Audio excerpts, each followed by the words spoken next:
Welcome tonight to the Balie. This evening will be conducted in English. Also because the occasion is, we came to do this evening because of the fairly new book, What is Free Speech? The History of a Dangerous Idea. Among many things we might discuss tonight, is one of them, is it dangerous? Or is it not? Is it a beautiful idea? Is it or isn't it? Like I said, welcome to the Balie. My name is Yuri Albrecht. I'm director of the Balie. I will try to conduct this evening. Welcome to the people at home. A few, just one of those, please do come in. There's ample place to the back. Switch off your phone, at least switch it to a sort of a silent mode.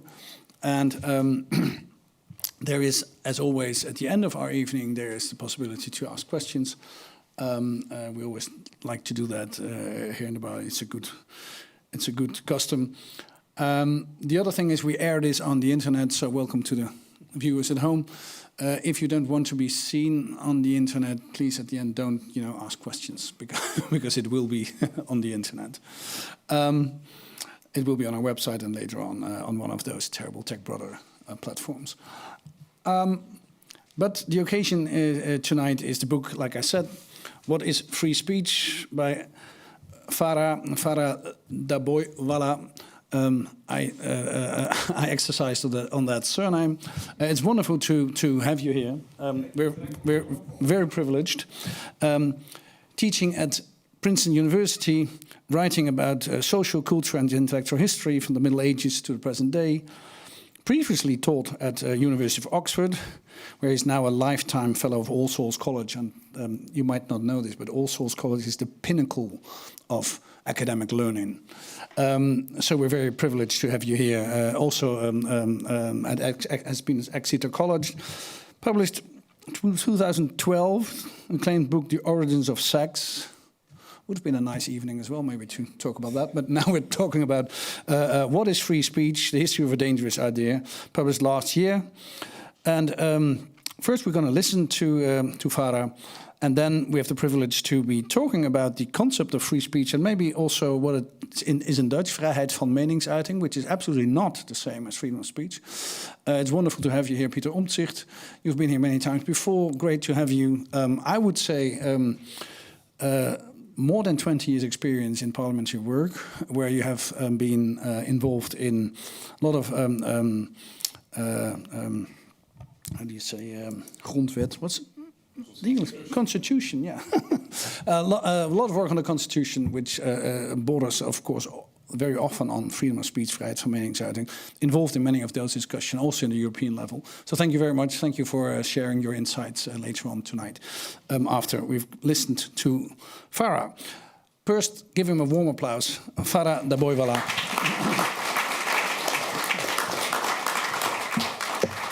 Thank you very much, Yuri. It's a great pleasure to be here. I will speak. I've been asked to speak for about 45 minutes, just so you know. Time your naps. Let me start by saying I am for free speech. It's an important principle in any free society. Everyone here probably agrees about that. We also like to think that free speech, that the rules of free speech should be simple and straightforward.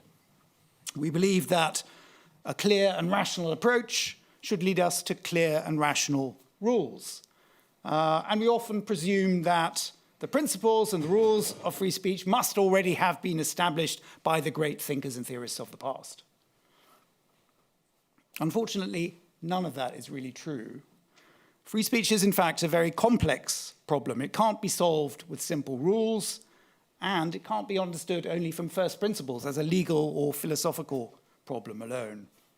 It's a historical problem as well, and it requires historical understanding. So right now, we're in the middle of a huge worldwide debate about free speech. To call this a debate is perhaps too kind. It's really a chaos of people shouting back and forth from different premises and with different purposes. Free speech and censorship also, another beautiful, much-used word, have always been weaponized slogans. That's equally true today. That's not new. but it's part of what we can see in the past and the present. But beneath all this rhetoric in the present, there's also an important and increasingly prominent transatlantic divide. American law, on the one hand, law and popular attitudes take a far more permissive approach than Europeans to things like libel, defamation, what we call hate speech, misinformation, other forms of harm to individuals and societies. In Europe, policymakers and elsewhere around the world are now struggling to regulate such things on social media, especially. But because online communication has come to be dominated mainly by American companies, giant corporations like Meta and Google and X, this effort of regulation has been met by loud cries of censorship by those companies, by the current US administration, and indeed by American intellectuals on the right and left. So it's not a partisan, it's partly a partisan matter, but it's not just. So the question I want to address tonight is, how did we get to this point? Why do Americans and Europeans differ in their approach to free speech? Now, a full answer to these questions would require 10 years of in-depth research and the writing of a 350-page, but very readable, transnational history of free speech as an ideal and a practice. Luckily, I've just done that. There it is. It's a terrific read. It's also now in a very fun and affordable Penguin paperback. So please do rush out and get hold of copies. This evening, I'm not going to go through all 350 pages and all the detail and all the rich stories and exciting insights in the book. I'm going to give you a more schematic answer to that particular question. And I'm going to sketch 3 historical stages that explain how we've got to the present moment. So to understand the current moment properly, it helps to start in the 18th century. Different ideals of free speech go much further back than that, right back to classical times.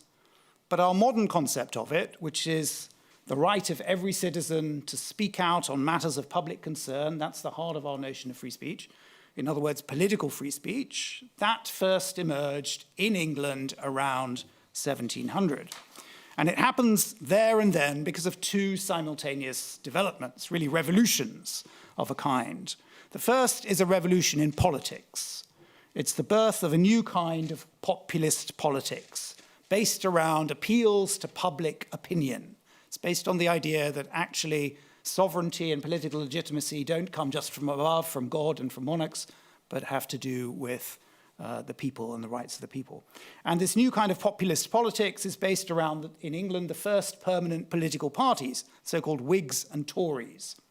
And both of these parties are constantly appealing to public opinion. They're constantly fighting elections against each other. They're both constantly claiming that they represent the voice of the people and their opponents are distorting the truth and deluding the people. It's constant partisan struggle for public appeal and public opinion. The second development, the second revolution really, is a new kind of press freedom. In 1695, the largely accidental breakdown of press controls in England leads to an explosion of printing of all kinds. Now, before 1695 in England, as in most other places, there had been pre-publication censorship. That means any controversial text had to be cleared by a government or church censor before it could be published. And the end of that system, the accidental end of that system, suddenly creates a new world of fast-paced mass media, partisan mass media, especially pamphlets and newspapers.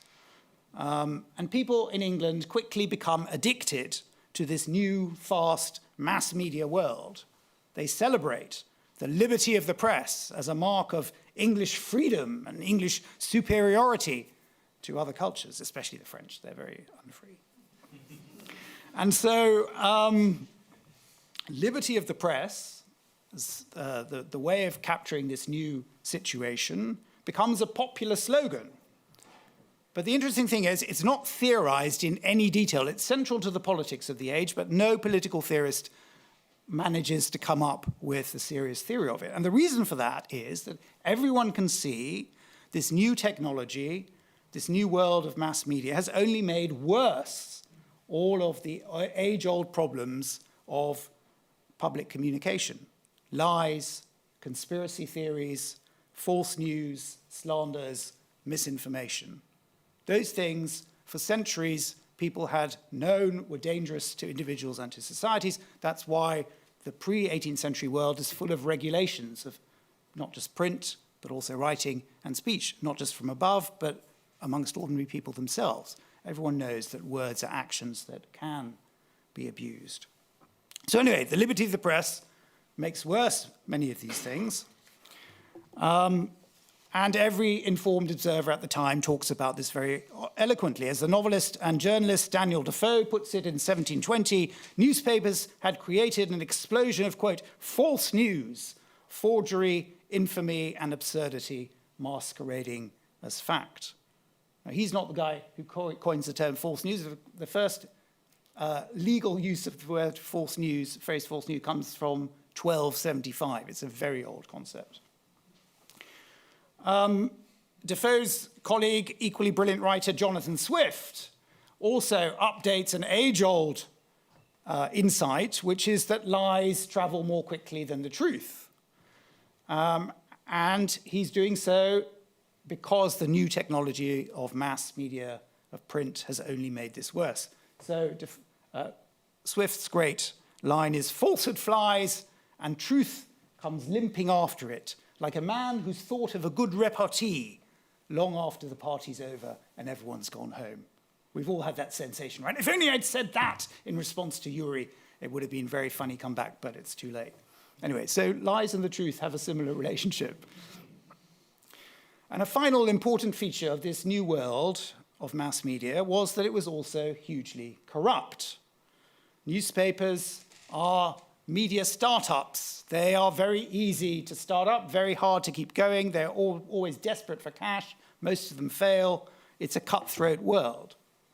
And journalists, like newspapers themselves, are for hire. They write for money all the time, especially political journalists. They switch sides all the time.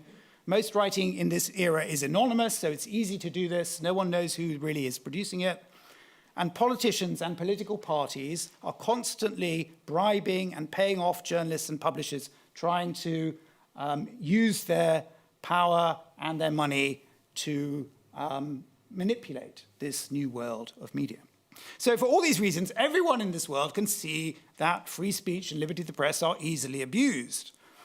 And they come up with a term for this, which is, for this abuse, which is license or licentiousness. License is the opposite of liberty, or it's not the opposite, it's the abuse of liberty. It's excessive or harmful freedom. So people at the time come up with this simple model. On the one hand, liberty of the press, that is good. On the other hand, license or licentiousness of the press, which is bad, which is the abuse, spreading of lies, misinformation, whatever you want to call it. And so there's a balancing approach. It balances liberty versus license, it balances freedom versus duty, it balances rights versus responsibilities. But they only have this simple model. Again, it's not worked out in any detail because everyone can see there's a further problem. Ultimately, the division between liberty and license is always subjective. It's in the eye of the beholder. It can be weaponized. Everyone in the 18th century can see that opposition politicians are always banging on about greater liberty of the press. The liberty of the press needs to be upheld. I need liberty of speech. And then when they come into power, they are all about license, abuse, licentiousness. We can't have people abusing their freedoms. And there's a more general truth there, which is once you make laws to restrict harmful speech, those laws can be twisted and extended and abused, not just by governments, but also by the police or by powerful people or interest groups who are able to wield the law to their advantage, manipulate it, to suppress voices and ideas that they don't like. And that's been a problem ever since. The balancing model leads to serious problems.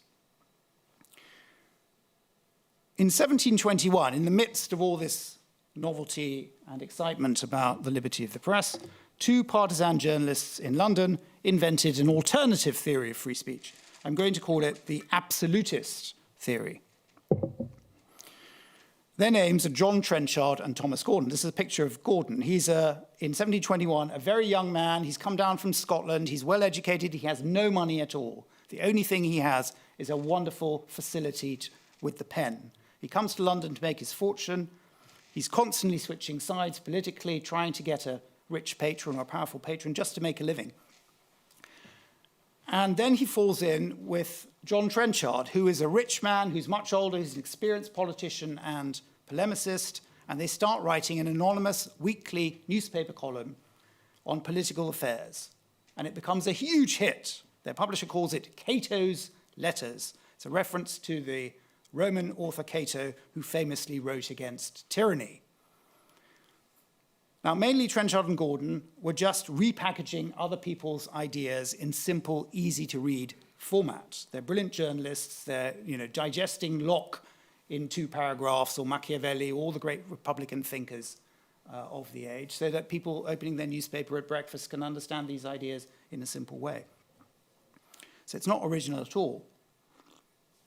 But in the middle of this, and they write about 140 columns, they also put forward 4 essays that do advance a completely new and original argument about political free speech. And here's the wonderfully rousing opening sentence of the very first essay on free speech. Without freedom of thought, there can be no such thing as wisdom, and no such thing as public liberty without freedom of speech, which is the right of every man. Now, the argument of Cato's letters about free speech is basically the following. First, free speech is the foundation of all liberty. Secondly, the people, if allowed freedom of discussion, will always see the truth and agree on the truth. Thirdly, rulers and governments, on the other hand, are always trying to amass more power for themselves and to reduce the power of the people and to reduce the oversight of what they're up to. They're always trying to impose tyranny and enslave the people. This is a rhetoric full of arguments about slavery on the one hand and freedom on the other hand. Fourth argument in Cato's letters about free speech is that the first thing that bad rulers always try to do when they're trying to amass more power is to protect themselves by silencing free discussion and criticism. And so their conclusion is, the moment that you see any restriction on free expression, you know you're on a slippery slope to tyranny. And so it should never be restricted. The moment you see a restriction, you know bad rulers trying to cover things up, they are going to take away the rights of the people. This model is not about balancing rights against responsibilities because it basically denies that freedom of speech can ever be truly harmful.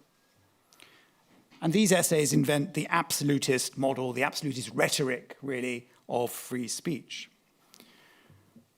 What I discovered in my researches was that Trenchard and Gordon, claiming to just be putting forward neutral, objective political theory out of the goodness of their own heart, but actually doing the opposite. They were writing to defend their own practices. They were attacking the government, they're slandering the prime minister, they're writing their arguments about free speech to defend what they are doing. The other thing is, their theory is full of holes. And finally, they were deeply corrupt. I won't give you their fantastic story about how Gordon then transfers his allegiance. They stop writing Cato's letters. He becomes the government chief spin doctor. It's a fantastic story. But anyway, none of their readers knew any of this. They're just publishing an anonymous column. People read it. It's a fantastically successful column because it's so simple, because it's wonderfully written. It's a huge hit. And it launches this new way of thinking about free speech into the world. Across Europe and America, it's endlessly republished and translated. In Holland, for example, it's a very well-known and influential text. In the 1780s, it's a leading source of inspiration for the Dutch Republican movement of the Patriotten. And Patriotten's great, widely read manifesto of 1781, and het volk van Nederland, followed Cato in describing freedom of the press as the people's most fundamental right, the only support of your national liberty, and warning that tyrants of the people always began by suppressing the freedom of speech. The place where Cato's letters had the greatest impact of all was North America. And by the outbreak of the revolution there in 1776, it had become the most widely read work of political theory.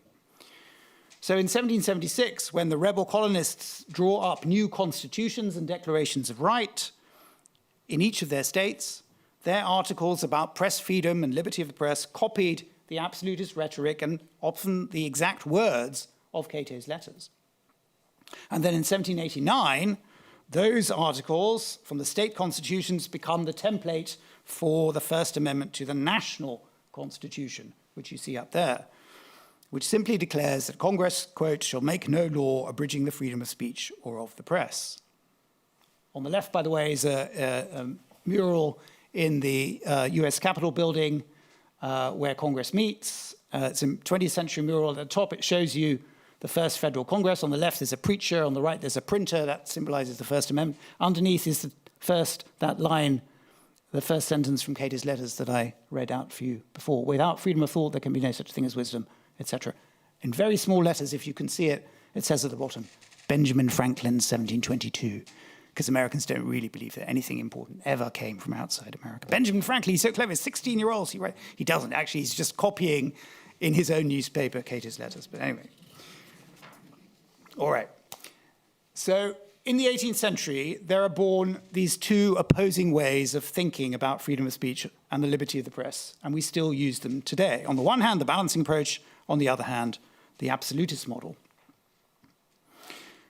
There are other ways of thinking about how people in this early period thought about press freedom, and it's useful to bring those into the discussion, I think. The most important thing to think about is what they thought press and speech freedom was for, what its purpose was. And here there is already in this early period a division between the English-speaking world and the rest of the world. In the English-speaking world, people are especially focused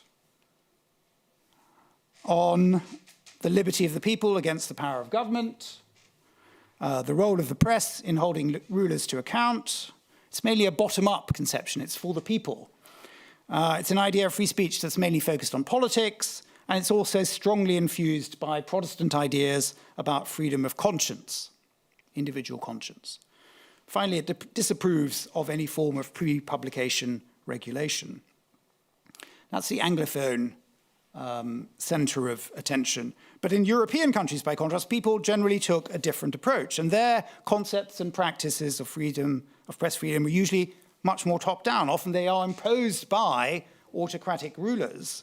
In fact, the world's earliest laws upholding free expression were enacted not in America or in France, but in Sweden in 1766 and in Denmark, Norway in 1770.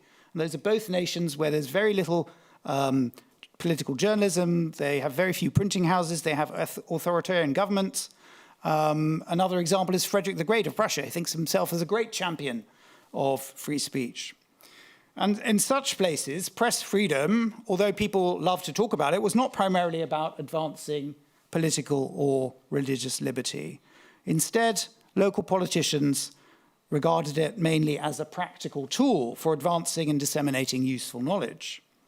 And that approach to press freedom saw it as entirely compatible with restricting speech on certain subjects like political criticism or religious controversy, and compatible with various forms of government regulation, including even pre-publication censorship. This was, in fact, all of these presumptions were part of a conception of free speech with a very long history. They build on the tradition of scholarly free speech, libertas philosophandi, that had been developed in the Republic of Letters since the Renaissance, including by Spinoza, who many of you will know about. And that was the idea that freedom of inquiry and intellectual exchange were essential to intellectual progress, but that this kind of free inquiry and freedom of expression required educated minds, and that it shouldn't it shouldn't meddle into political controversy. It's a separate sphere of discourse. And this was the view of many leading Central European thinkers of this period, like the Christian Wolff, the most important influential German theorist of the mid-18th century, and of the great Enlightenment philosopher Immanuel Kant, who argued that scholarship and the pursuit of knowledge were very important, required intellectual freedom of the highest degree, but this was perfectly compatible, we'll quote, with a lesser degree of civil freedom. There you have typical quotes from both of them. And this kind of outlook continued to influence European policymakers throughout the 19th and 20th centuries. So from the beginning, there were always many different models of free speech and press freedom based on different premises, different traditions, different purposes. That's one reason why the practice of free speech and press freedom has always taken so many different forms. And my book is full of fascinating examples from around the world throughout the 19th and 20th century, including colonial free speech, communist free speech, other ways in which people have continually rethought the meaning and practice of this ideal. But for tonight's story, I want to make a simpler point about the long period from 1789 into the 1950s, which forms my second stage for tonight's story. And the point of that second stage is that at a basic level, throughout that period, on both sides of the Atlantic, in America and in Europe, people took a fundamentally similar approach to free speech. Both in Europe and in the United States, the right to free expression for this very long era was always balanced against consideration of harm. In other words, everyone in the whole world takes the balancing approach. And that fact is often overlooked. Because of the absolutist rhetoric of the First Amendment, Americans in particular often presume that their basic approach to free speech that they have now has remained consistent from the 18th century to the present. In other words, it's always been different from the rest of the world. That's not true at all, as my research has revealed. Let me give you 3 examples of how attitudes on both sides of the Atlantic were actually closely connected until the 1960s. My first example is from 1789. In the summer of 1789, 2 revolutionary declarations of rights are being drawn up at the same time on either side of the Atlantic. In Paris, the new National Assembly is drawing up its Declaration of the Rights of Man, and many of its members, like the Marquis de Lafayette, who you see over there, had close personal connections to the American Revolution. Meanwhile, in New York, at the first meeting of the United States Congress, James Madison is leading the drafting of an American Bill of Rights for their new national constitution. Now, it takes, on both sides of the Atlantic, months of debate to agree the final wording of these texts. And in that time, both groups are in contact with each other. Thomas Jefferson is the American ambassador in Paris during this time. He helps to circulate drafts and ideas between the 2 groups. But communication in this era is quite slow. It takes at least 12 weeks by ship to send a letter and then receive a reply from across the ocean. So what happens? On the 25th of September 1789, the Americans finish their Bill of Rights and send it out to the 13 states of the Union to be ratified. It doesn't actually get ratified until 1791, when it becomes law. And that Bill of Rights includes the First Amendment with its absolutist rhetoric echoing Cater's letters. There you see it again. What the American legislators on the 25th of September didn't realize was that the French declaration had been completed 4 weeks earlier and had already adopted a very different, explicitly balancing approach to free speech. There you have the text in English translation. Every citizen may speak, free, write, and print freely, but shall be responsible for such abuses as shall be defined by law. Abuse, right. And a few weeks later, in the autumn of 1789, news of the French Declaration finally reached the United States, and its text is immediately printed in all the newspapers along the east coast of America. And what happened was, when Americans saw this text, they recognized it as a superior way of defining free speech. It established it as an important right, but it also addressed the real problems of libel and falsehood and forms of harmful speech. And by 1789, Americans have been living with, this is no longer a revolution, a rebellion against tyranny. This is a settled society. People living in cities are very well aware that the press is a complicated thing, that libels and slanders and misinformation occur, and they're trying to grapple with that at exactly this time. So that is why they are immediately struck by the superiority of that declaration. And what no one has ever previously noticed is that very quickly they adopt the French Declaration for their own laws at the state level, which is, in fact, where all free speech battles in this early era take place. That's where they arise, that's where the laws are made, that's where they're fought out. And this direct French influence starts even before the First Amendment has been ratified in Pennsylvania, with its new constitution drawn up in 1789 and 1790. And after Pennsylvania, sorry, I just put it up there, you can see it's exactly the text taken from the French Declaration. The free communication of ideas and opinions is one of the invaluable rights of man. Every citizen may freely speak, etc., being responsible for the abuse of that liberty. And after Pennsylvania, and this happens in Philadelphia, the most important, most politically savvy city in the new United States, long debates. In the course of debates, someone says, oh, we've got this new text from New York, which the Congress has passed, saying, you just make no law about free speech. Shall we adopt that? And everyone says, no, that's really not as good as this text. Let's adopt this text. It's a very conscious decision. After Pennsylvania, every single other state that revises its constitution, as well as every new state that joins the Union, does the same thing, all the way into the 1950s. They all adopt a balancing approach in their free speech and free press articles. And they often use the exact words of the French Declaration. They explicitly penalize the abuse of speech and press freedom. And just as a side note, the first Dutch constitution in 1798, the Staatsregeling, does the same, basically takes the French model, the French approach, the French words. And every single Dutch constitution ever since has continued that. All right, that was my first example of essentially the same approach on both sides of the Atlantic. The second important example for this, we move further forward in time, is the creation of laws against what we now call hate speech, what people at the time called group libel. That's the incitement of hatred against groups of people on the basis of their race or religion. In the early 20th century, American society was flooded with anti-Semitic and racist propaganda, lynchings, and other violence directed especially against Jews and black people. And in response to this, in several states, Americans were in the forefront of passing laws against group libel and theorizing why this was an appropriate thing to do whilst upholding the freedom of speech. Now, such legislation was always controversial. It happens in some places, doesn't happen in many other places.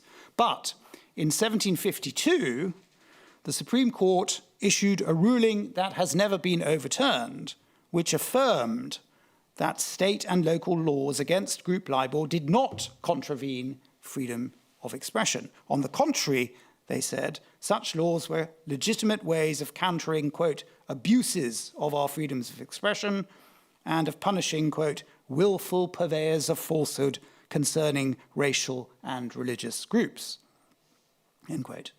One of the Supreme Court justices on the bench who upholds this principle was Robert H. Jackson, who'd recently served as lead prosecutor at the Nazi War Crimes Tribunal in Nuremberg. And on both sides of the Atlantic, at mid-century, policymakers were acutely aware of the real dangers of allowing hatred to be whipped up against vulnerable minority groups. They were keen not to repeat the horrors of the 1930s. That was my second example. My final example of a similar outlook was a shared transatlantic concern to regulate the power of the mass media for the public good. And this had a very long history. I told you about 18th century awareness of the abuse of the printing press. Alongside that, there was a growing awareness of the great power of the printing press to shape public opinion. And from the early 19th century onwards, that develops into very serious critiques of mercenary press power, of money driving public opinion through the ownership of newspapers, through the shaping of public opinion. And this is a critique that socialists develop and communists develop, but it's also very powerfully developed by more conservative thinkers across Europe and indeed in America. And what all these critiques have in common is an insight that if freedom of speech's most important purpose is to advance truth and facilitate appropriate political discussion in a democracy, that is not well aligned with the incentives of the capitalist mass media, because capitalist mass media don't exist to do those things. They exist to make money and to sell advertising and to empower their owners and advance the political aims of their owners, not of the general public. And so this leads to new ways of thinking about and conceiving and theorizing freedom of expression on both sides of the Atlantic, as not just involving the rights of the individual on the one hand and the power of the state on the other hand, but also now needing to bring in, on the one hand, the rights of the public more generally, the rights of the public especially to full and truthful information about what is happening in the world. People at the time in the 1930s and 40s started talking about this as freedom of information. That was very important in having a sophisticated and updated version of free speech rules. So that is important, the collective benefits to the public, and also what's very important is the responsibilities of the mass media to provide this. Mass media is not going to provide that by itself. They need to be reminded of it. They need somehow to be steered towards acknowledging this. And by the 1930s and 40s, this has become the main issue in the United States. Everyone who thinks about this can see that the older model of just individuals and governments is an outdated and insufficient way of thinking about free speech. Out of this movement on both sides of the Atlantic also come experiments in regulating, not just regulating the media, but organizing it differently. Public broadcasting, alternative funding models, subscription, public bodies also to set up to regulate the mass media for the public good, not as government entities, but as arm's length bodies that are non-partisan. So if you look at a very important document in 1948, the Universal Declaration of Human Rights, here's Eleanor Roosevelt, who led that, the drafting of that. The right to free speech in that document is always limited, first of all, by the rights of others, secondly, by the principles of democracy, thirdly, by, quote, morality, public order, and the general welfare, and finally, it includes the right to receive information. In other words, the right to receive truthful information. In this era, people are also very well aware of the dangers of propaganda. They've seen this again in their own political lifetimes all too clearly. And then in 1950, the same principles are enshrined in the European Convention on Human Rights. Which leads me to my final stage. Since the 1960s, European attitudes to free speech haven't changed very much in their basic way of thinking. But American attitudes have. American attitudes have become much more libertarian, both in theory and in practice. And I want to just give you three simple but important reasons for why this has happened. And the first is, it's a reaction, an intellectual and political reaction against the problems of the balancing approach. As I said before, laws against harmful speech can be weaponized, can be abused, especially by governments. And in America, that happens throughout the 19th and 20th centuries, especially to suppress socialist speech and communist speech, and also to silence civil rights campaigners in the 1960s. And in response to this, those activists repeatedly fought back and appealed to the First Amendment, and that makes it possible for lawyers and judges increasingly to take a different view of the First Amendment, a more expansive one, an increasingly permissive one. The other fundamental problem with laws against harmful speech is that they require endless, difficult judgments about context and intent and effect in the world. And that's a problem because laws and rights are supposed to be consistent and transparent and equally applied to everyone. But speech is exquisitely contextual. The same words can have very different effects in the world depending on who is speaking them, with what intent, to what audience, in what medium, and so on. And so if you think of the right to free speech as just about the words, you're missing what really happens when words go out into the world and why they have certain effects or might have different effects in different contexts. And so the problem with this exquisite contextualization of the way it really works in the world is you get subjective and inconsistent rulings about different words at different times in different places, and that leads to cries of censorship, that really leads to the creation of people who think they are martyrs for free speech, and so on and so forth. In short, this is an insoluble problem, and the balancing approach inevitably leads that way. Serious problems of interpretation and implementation, as we can see all the time in Europe right now, for example, in speech about Israel and Palestine. So in response to that problem, which is a real problem, Americans since the later 1960s have developed a different approach, which they believe to be superior. And basically, this provides almost unlimited rights to any speaker to say whatever they like. The key case is this case. The man at the back, the Ku Klux Klan man, is Mr. Clarence Brandenburg.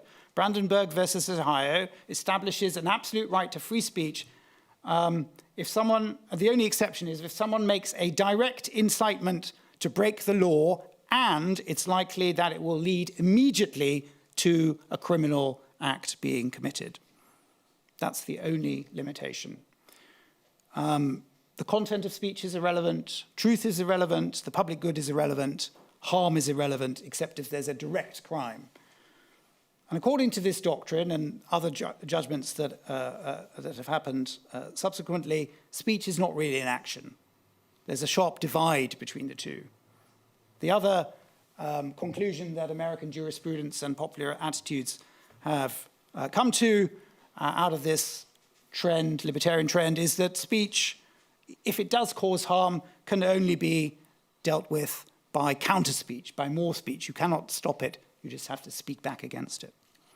All right, so the first reason for this new outlook is an acknowledgement of the difficulties, the real problems of the balancing approach. But it's not just that. The second reason, which explains the precise timing of this shift, is that it's a product of the Cold War. Into the 1940s, as I've mentioned, the main thrust of First Amendment jurisprudence and theorizing was to go beyond the simple model of individuals and governments and to consider the power of the mass media, public good, et cetera, et cetera. And actually, that does have an important effect on American journalism. It's that point onwards that American journalists become obsessed with fact-checking and journalism schools and professionalization and their responsibilities. That, in the old world of American journalism, was much more highly developed there than anywhere else in the world. And that was because of that rethinking of what free speech was and what the roles of the media were. But then, the Cold War. From the 1950s onwards, there's an increasing reaction by American policymakers and judges against anything that smacks of collective rights, smacks of socialism and communism, and it's all back to a retrenchment into the simple idea that individual freedoms are what makes America great. They are the bedrock of a free society, individual freedoms. Free press, no regulation of corporations, no attempt to intervene in the economy, that all smacks of totalitarianism. And so the Cold War is very important in retrenching ideas back into this simple model. And the simple text, a very important point here, is that the simple text of the First Amendment allows this interpretation because there's nothing in that text about the public good or balance or abuse at all. And only in America have laws about free speech ever taken that absolutist approach in the text of the law. All right, the third and most recent reason for this divergence is the triumph of deregulation as a political and economic principle. And this brings us right up to the present. As I mentioned several times now, the awareness of the power of the new mass media, the fact that the mass media are driven by profit and that they need to be regulated for the public good, leads to, in the 30s and 40s, film and radio and television being treated as commercial activities by American lawyers as by people around the world elsewhere. These are not matters of freedom of expression. They are things that make money for rich people. And the Federal Communications Commission, the FCC, is founded in the 1930s to regulate American broadcasting, quote, in the public interest. It establishes what they call a fairness doctrine, which requires anyone broadcasting to give time to matters of public importance and to present a diversity of viewpoints about them. It's all about informing the public truthfully. And as late as 1969, the Supreme Court in America upholds those powers because, and here's a quote, "The First Amendment is relevant to public broadcasting, but it is the right of the viewing and listening public and not the right of the broadcasters which is paramount," end quote. In other words, the rights of the general public, the collective public, to truthful and accurate information about the world. The problem is already, even before that, by the 1930s, corporations, anyone going to law in America can see the First Amendment has become an unbeatable trump card to play in court because it's absolute in its language, it's a constitutional right, and so it becomes very quickly weaponized to strike down all kinds of laws, all kinds of government regulation. If you can claim that what you're doing is expression, then the First Amendment will protect it, including money in politics, notoriously. And again, this is where the very clumsy 18th century absolutist rhetoric and the wording of the First Amendment becomes very consequential. All right, and so that leads to, from the 70s onwards, a great sustained attack on the regulation of public media by self-interested corporations. The rise of cable television, for example, is part of this. The rise of right-wing politics and media is very closely interacting with this. The moral majority movement of evangelical Christians starts with campaigns or rallies against the FCC for banning homophobic preachers from the airways. By the later 1980s and 90s, this combines, this new libertarian First Amendment approach combines with the rise of neoliberal free market beliefs, triumphalism about the end of the Cold War, the end of history, and a general belief, many people in the room will remember this, that free markets will really solve all problems, governments should just get out of the way. So the First Amendment increasingly is interpreted in that way, and that fuels a rise of right-wing talk shows on radio, partisan cable channels like Fox News. It's also the intellectual context in which, in 1966, the fundamental laws of the internet are laid down in a Telecommunications Act passed in America. And because of what I've just outlined to you, this act takes the view that there's no role at all for government in regulating internet communication. There's no oversight in the public interest. And there's a section in that law, section 230, which gives internet companies, on the one hand, absolute freedom to censor anything they like. On the other hand, no responsibility for any speech that they publish. And this is a moment in which people have huge optimism that the internet is just a force for good. It's a technology that will change the world for good. It will make the Chinese give up communism, just spread the internet, and freedom will reign everywhere. I remember this very well. No one dreamed in 1996 that commercialized online media would in fact follow a business model that essentially destroyed the existing forms of news and mass media, nor that it would also destroy the underlying principles of objective truth-telling and responsibility to the public that those same news media had laboriously developed over many decades, nor that all of our political discourse would shift online. And finally, that all this would empower a new kind of bullshitting, demagogic, populist politics to flourish around the world. But that's exactly what has happened. So the communicative world that we now live in was created by technological changes, but even more so by the inevitable commercialization of the internet over the past 2 decades and the emergence of the internet media giants of today. And those corporations, of course, always had only a minimal interest in content moderation and harm prevention and fact-checking because those things are difficult and because they cost money. And more deeply, because there are easier profits to be made from just allowing misinformation and slander and lies and bullshit and whatever you like. And finally, most deeply of all, because actually that kind of content generates clicks and engagements much more effectively than sane and boring stuff. It trains the algorithm to go further, to provide more. It keeps people hooked much more effectively than, as I said, sane and boring stuff.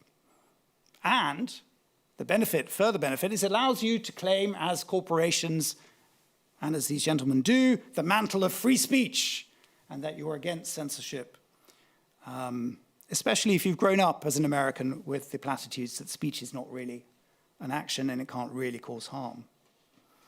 Now, these days, of course, the approach that they take is also driven by political calculations. In order to curry favor with the Trump administration, they have slashed completely most content moderation not just in America, but around the world. And so what we've ended up finally in today's world is a combination of the very old problem of mercenary mass media and its profit-seeking incentives, together with the newer libertarian slogans of modern American free speech attitudes, which in turn are based on a simplistic reading of an 18th century text, the First Amendment, which text itself was based on a bullshit theory cooked up by two mercenary hack journalists on a deadline in 1721. That's why history matters. All right, in the last decade, we've seen belated attempts to regulate online platforms in the European Union, in Brazil, in Australia, the UK, elsewhere. And this has been met by cries of censorship, strong pushback by American corporations and politicians. It's a huge worldwide battle now. But I want to remind you that this is all happening against the backdrop of the equally real problem of European laws and practices that are also often indefensible. So, for example, in England, thousands of people have recently been arrested and face imprisonment under terrorism laws for holding up pieces of paper in public that say things like, "I oppose genocide," "I support Palestine action." Or the equally serious problem that harmful online speech in Europe is usually tackled by the police arresting the authors of tweets, rather than, for example, prosecuting the online platforms that amplify and disseminate such stuff on a vast scale. So it's not crazy for Americans, I think, to look across the Atlantic and see people being arrested for tweets or for holding up pieces of paper as awful examples of heavy-handed government censorship and as a vindication of their own approach. So the balancing model of free speech leads to serious problems.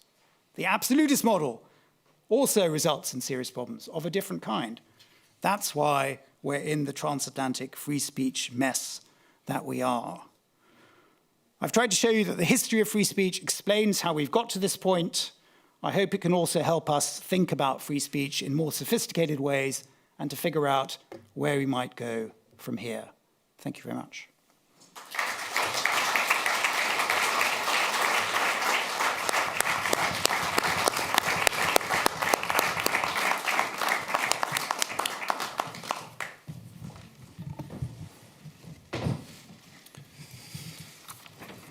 Thank you very much for that speech, which I think is essential, I would say, for a lot of the problems we're facing today. And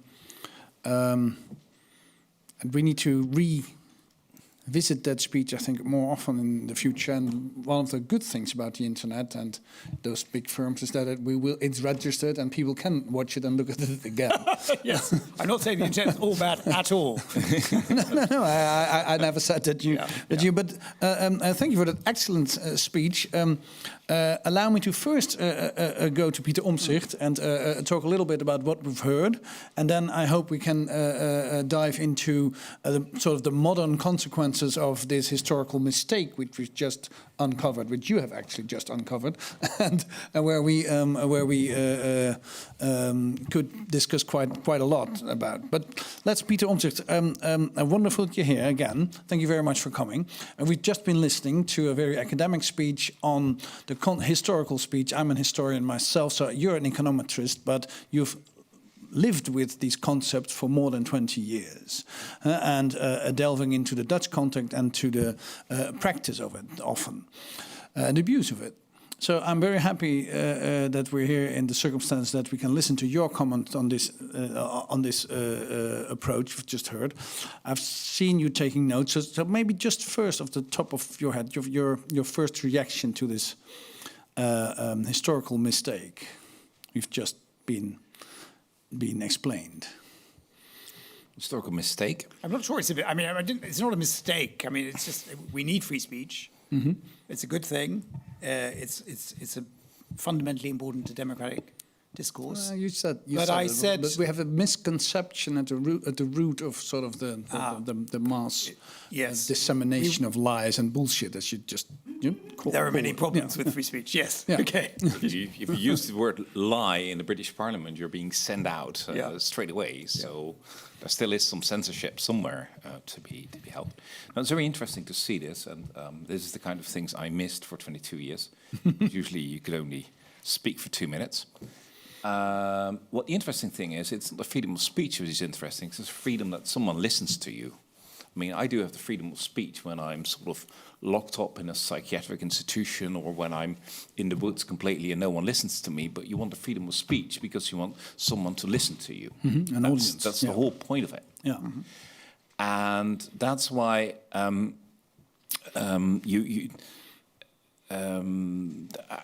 just don't look. I just don't look at when someone can say something, but who listens. And what we now see is a terrible concentration at the moment of some large corporations. And you saw Zuckerberg, and you saw Elon Musk. Wonderful portraits of them, actually. I was about to say this is a very subtle thing journalists usually do. If they don't like you in a newspaper, they find some very unflattering picture, and if they like you, they find a flattering picture. So he's doing this subtle thing of making sure we think of them as not very positive. So this is, you're doing exactly the same thing propagandists do. Yeah. And and what we now see is that we have corporations which are bigger than they've ever been in history. So if you look at Standard Oil, for instance, Rockefeller, in the beginning of the 20th century, his firm, Standard Oil, was worth about 2% of GDP in the United States. In the United States. Yeah. The big corporations, the Magnificent Seven, are now worth 7 to 8%. So each of them is 4 times as big as Standard Oil alone, taking account of growth, taking account of the growth in population. And Standard Oil was so big that it was split up in about 20, 30 small pieces. But these modern corporations, they're not only economically very powerful, they're also powerful in the military sense, and that we've seen in the present war in Iran, that they actually, artificial intelligence is so essential that you've got a big fight with the White House whether it can be used. They are extremely powerful in enlarging ideas, so they're all media moguls. And if they don't have one, if you're Jeff Bezos, you buy a newspaper in Washington and you become one. And finally, they're very powerful because they can actually influence elections in very subtle ways. We've seen Cambridge Analytica. We now know that artificial intelligence can be used if you talk back and forward and if you see them as a companion to actually change your political affiliation. So here you have firms sitting here that can change your political affiliation, that can make or break you on the internet, that have the economic power to make or break you as a president. They are a shadow power which I find difficult to find equivalents in history. So if they say freedom of speech, they means my dominance to actually put my ideas on the table. And that's why I was wondering, because that was the final thing he had in this book. You look at forms of regulation, and you look at medicine, where we have very high standards on how to actually have double-blind trials, how you go from one to the other. And then you say we have to do the same thing with free speech. But here's the difficult thing for a politician. There are 2 people you don't want to be in charge. You don't want the big media and the big financial interests to be in charge, but please don't get politicians in charge of free speech either. They have an extremely vested interest. Because obviously the free speech is what I want to say as a politician, but all the others, please shut up. Yeah. So it's very difficult to find an independent arbitrator actually saying this is what you can say and this is what you can't say. And every time we've had a politician in front of a judge in the Netherlands on a free speech issue, Wilders 1 trial, Wilders 2 trial, that thing got acute. Who decides what a politician can say and why, and who should actually decide? So that's what I was actually very interested in. How do you want to go about this thing about who decides where the limits are? Yes, I know, that's a really important and difficult question. And just back to your point that this is historically unprecedented, it completely is. And that's why I wanted to bring in, why this happens in the 1990s being so significant, because people do believe free markets will solve things by themselves. Any previous media revolution from print onwards, people have immediately seen the power of radio or television or cinema and regulated it as best they could because the danger of propaganda and misinformation and the rest of it. Okay, so this is unprecedented. I think there are three levels at which societies need to grapple with where we are and trying to get to a better place. Three levels being, the first of all, individual citizens need to take a bit of responsibility here. If you think that communication online is going to bring you the truth about everything and is enough to inform you in politics or anything else, especially communication on social media, you're an idiot. It doesn't work like that. There are better ways of informing yourself. We shouldn't just spend all our time scrolling on our phones to find out what's happening in the world. And we need to put money and trust into authoritative sources of information as a society, but also as individuals. The other question is much live now. What about children? Right? There's a lot of movement towards banning social media for children. That is interesting, and we can talk about that as well. But just to say it's the fault of the companies is not enough. Clearly, parents have some responsibility here too. So anyway, the individual. The second thing we need to focus hard on is these corporations. They need to take some responsibility for the fact that they are the most powerful publishers now the world has ever seen. And you used the word publisher. They are publishers. And it's important to use that word because the law doesn't use that word. They pretend that they are just typewriters, right? That it's just the people speaking through them. They're just machines which disseminate for photocopying machines. And that's the opposite of the truth, because the moment you have an algorithm, for example, that is completely the opposite, right? Yeah. The publishers, Instagram, Twitter, X, whatever it is, Facebook. But it's interesting that legally they're not. Legally they're not because of the 1990s, the internet will solve everything, blah, blah, blah. But we need to get back to the insight that they are and that they're very powerfully able. And with AI, it's getting worse and worse. People can now, generate all sorts of false narratives online and have them take off. And it's a misinformation machine. So anyway, so we need to push the publishers to take responsibility.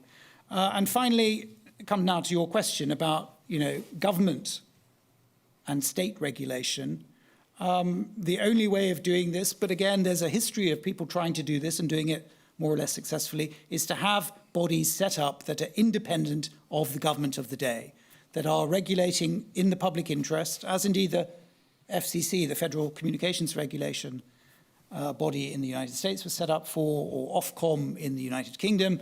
You need to have bodies that are non-partisan, that are shielded from political pressure, that are appointed to which people are appointed who are, technocrats and not partisan people. In the same way that, we do this for other features of our democracy that are important. For example, how we draw the boundaries for constituencies, right? In America, this is completely politicized. Yeah. It's a disaster. In most civilized countries, they have technocrats in charge of deciding what the population is and where the line should go, et cetera, et cetera. So you can depoliticize this. You can make it happen.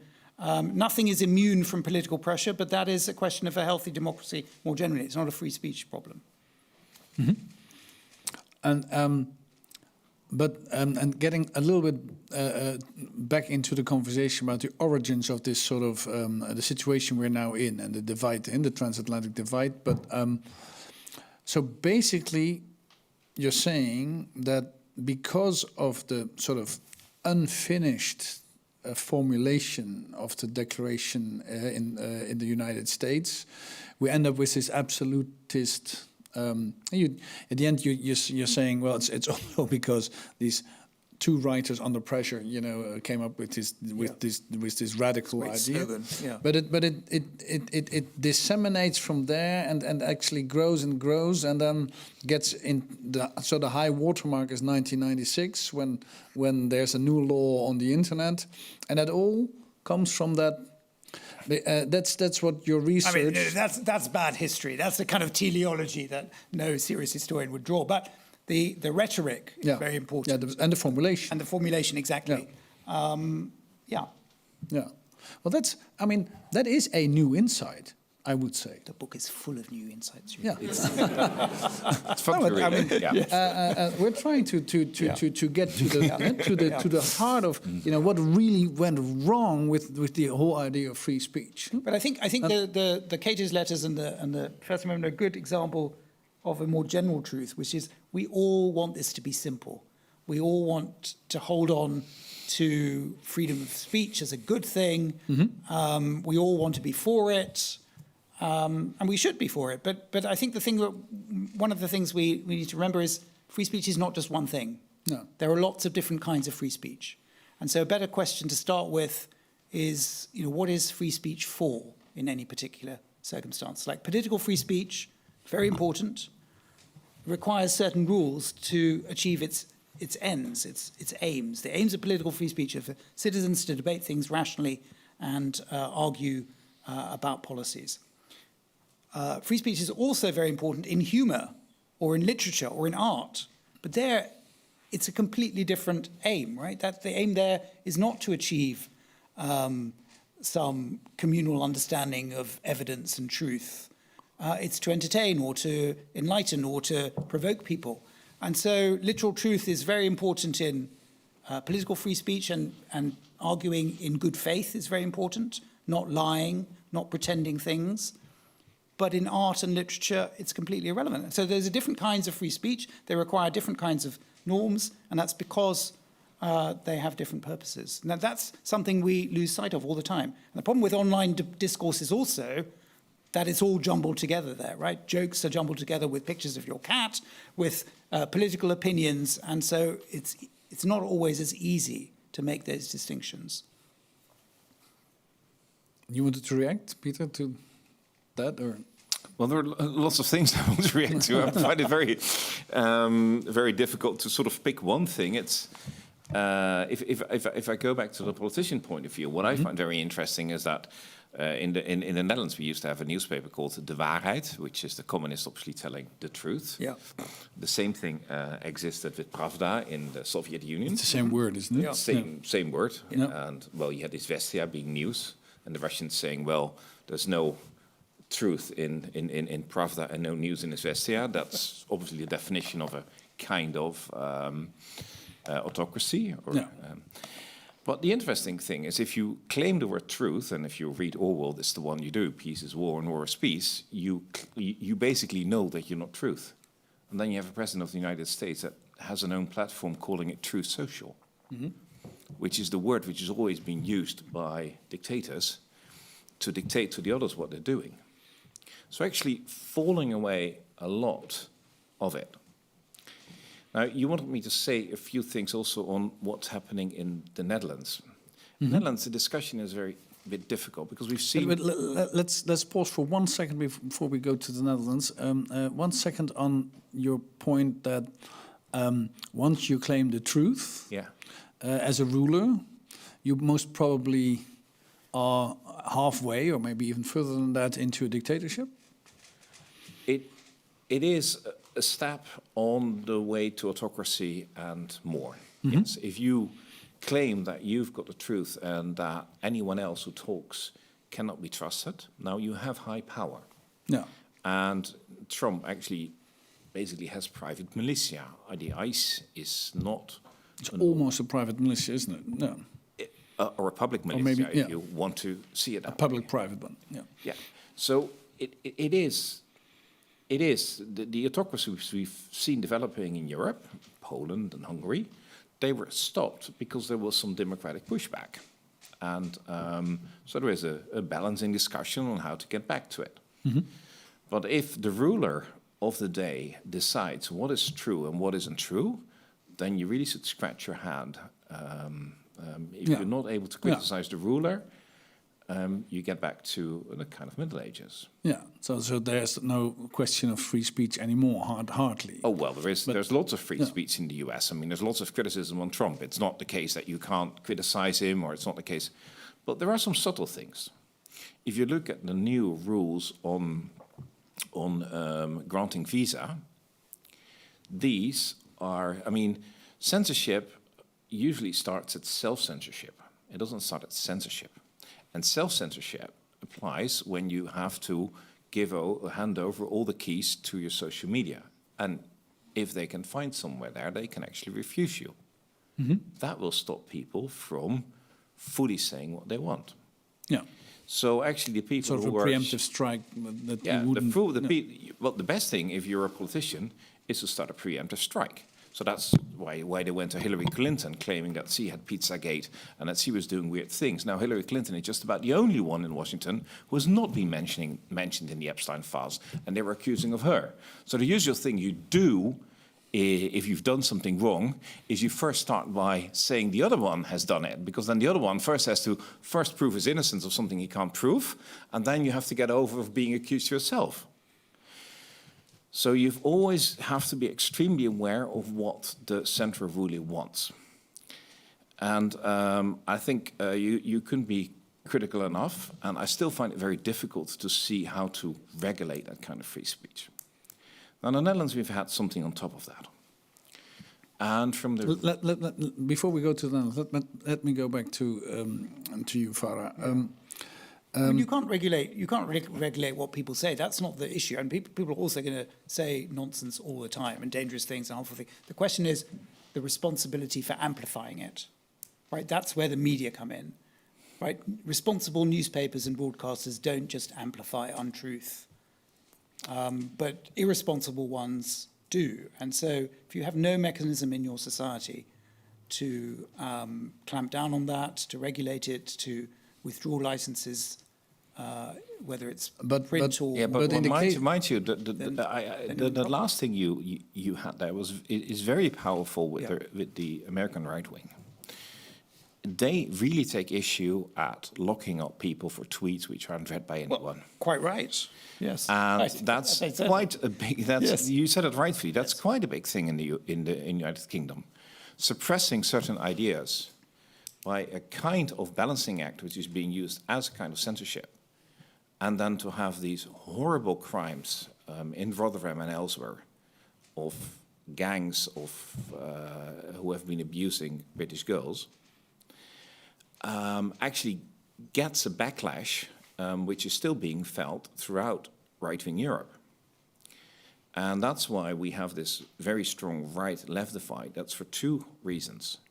It's for the feeling they have that they weren't allowed to exercise their free speech of what was happening in certain groups. And the second thing, and that's, well, we're in Amsterdam right now, the murder on especially Theo van Gogh, and the aftermath of Geert Wilders losing, I mean, he said things you may not like, but it's ridiculous the kind of death threats he got out of it. Yeah. So you understand why on especially the right part, of the electorate, of the electorate, there is a very strong feeling from, well, we've been censored. We've been censored. Yes, and absolutely. actually there is some kind of self-censorship as well. I mean, if you look at the early 2000s, the VVD, which is the right-wing Liberal Party in the Netherlands, had a kind of room in Parliament saying this is the free thinkers room. Yeah. And it disappeared silently. The VVD this week asked to outlaw Kanye West being allowed into the country, which is completely contrary to what they propagated 20 years ago. Yeah. Yes, and but obviously Geert Wilders, he still has these pictures on the wall. So if you go to his protected part of Parliament, you'll see Gregorius Nekschot, and I don't like it at all, I can tell you, but I mean... It's a cartoonist. It's a cartoonist, which is rather rude and anti-religion and anti-Muslim in particular. Yeah. But I mean, it's the freedom, and he was actually taken by police from his bed when Answer Hirsch-Ballin was minister. So they feel the attack is over there, and because of the violent reaction of part of the Islamic society, that's where the freedom of speech issue gets. And the freedom of speech issue can you talk about the downside of mass migration?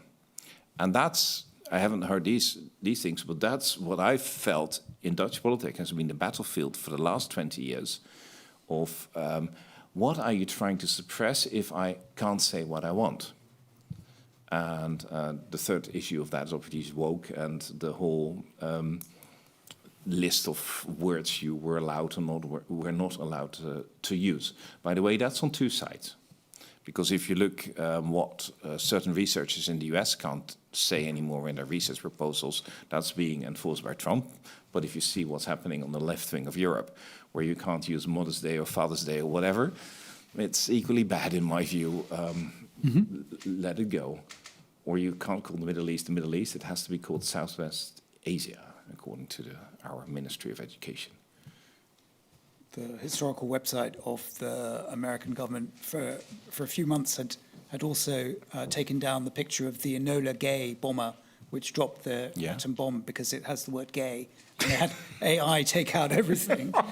No way! Yeah, yes. Absolutely. Yeah. Oh my God. This is not a joke. Yes. It's true. So, I mean, we want maximal freedom, especially for political opinions. I think that is a good starting point for any society. The things I was talking about as needing more regulation are really serious misinformation, like about vaccines or about medical things, or just lies that are easy to spread online if they are things that can harm individuals, can create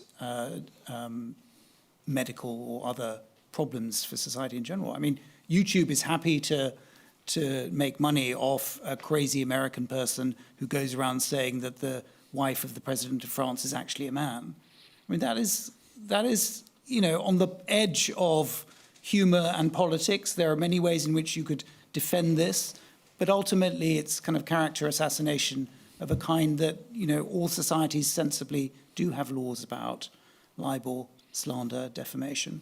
And I think we need to just look harder at the responsibility of people for amplifying this. No one's going to stop people from talking, but in political discourse, we want rational debate based on evidence. Yeah, but it's easy. With medicine, it's easy because you have an association of medics, and they actually have medical guidelines, and you can follow those medical guidelines. But but sometimes difficult with the present. With I'm not saying there's a direct Mr. analogy. I was saying my analogy with medicine is that we regulate medicines because we know something is going to be harmful for you. But we needed horrible mistakes in the past with children being born without limbs because of the wrong medication being used with pregnant women. Yeah, that's one of the horrible things you teach as a statistician about. Do your research before you do it in practice. But that's more difficult. The difficult thing is self-restraint is always very important. The problem is who actually enforces that self-restraint. Because I feel you need some self-restraint, and everyone is actually having a lot of self-restraint here because only the three of us are talking and everyone else is keeping silent. That's a form of self-restraint you enforce. But who enforces it on the public field? That's always the difficult thing, because in a normal life you always know who's the boss. So I'm a referee on a football field. I'm trying to be the boss for those 90 minutes. And if someone's really misbehaving and that's in my hands, it's a yellow or red card. But my authority finishes after the last whistle blown, and that's about it. A bit later if they still fight, but it sort of finishes. And in a classroom, it's very clear who has the authority. And the authority is not just freedom of speech. It's shut up at some point, otherwise you won't learn anything. But who's got the authority on the public field, on the battlefield? And the one thing that makes it more difficult with the internet is obviously the transnational character of the internet, which regulating something in the Netherlands or in the US is possible to some degree. But it's the transnational character of all those things, which I find very difficult to regulate. And I still don't know what your proposal is of who should in the end decide whether someone has gone too far and what kind of punishment should be handed out. I mean, I haven't written a book proposing very concrete laws for the Netherlands. No, not about Netherlands, but... but I have pointed out that we've come to a situation where the most powerful publishers the world has ever seen, giant internet corporations, are completely failing to take responsibility for their power. And I'm simply suggesting that that's not a healthy situation to be in. They can abuse that power And they are. And they are abusing that power. They are. And as societies, we need to figure out how to minimize those harms. Those are harmful things happening. And are you saying in essential, because in the Netherlands, of course, the case of Wilders being prosecuted for what he said about less and less Moroccans, which, in my mind, it's been on trial, but you're pointing to the fact that once you're in power, you have different responsibilities, of course, on how you go about and what you say. It's circumstantial. Whom is saying what to whom? If you're the president of the United States, your words have a different effect on them. Exactly. And so if you are lying or threatening minorities, and you could easily say that Wilders has been doing that, the judge should take a real different approach, of course. So in the case of the most powerful politician in the world, I'm just wondering, how to... Oh, who's going to do that? Who's going to regulate Trump? Oh, I have no idea. I'm not suggesting that you have any ideas, but this is the point of... I mean, he is invoking free speech, of course. Yes, everyone always invokes free speech. Yeah. In the right to abuse people and say liable things, of course, But you made a point at the start of your speech that you started out with "I'm for free speech" was the first thing you said. And you did that on purpose, of course. Of course. But I am. I mean, I wrote this book. The origin of this book comes from being censored myself and experiencing what life is like in China, where horrible state dictatorship is, trying to brainwash and scrub even the internet of anything that is not permitted by the party. That's, to my mind, completely unacceptable forms of censorship. It's not a free society. The Chinese constitution, of course, upholds freedom of expression. There's a very long and interesting tradition of socialist and communist saying they stand for free speech and interpreting that completely differently from how we do. But to me, that's publishing the Pravda. Yes, exactly. I'm for free speech. I'm the director of the Balie for 15 years. We have this problem all the time. But once I finished your book, I wasn't so sure anymore. Oh dear! You've been attacked for giving a platform to some form. Oh yeah, all the time. Platforming, as they call it at the moment. But and I have good reasons, I think, to do that. But we have good reasons to do that. But the freedom of speech for somebody as powerful as Trump is questionable. What do you mean it's questionable? Well, it drowns everybody else's rights. Yes. And it's lies. Yes. A lot of it. You use the word bullshit, and I say lies, and in your book, but he doesn't use the word Trump. That's the only one. No, that's wonderful. There's the word Trump is not in it, but it's obvious.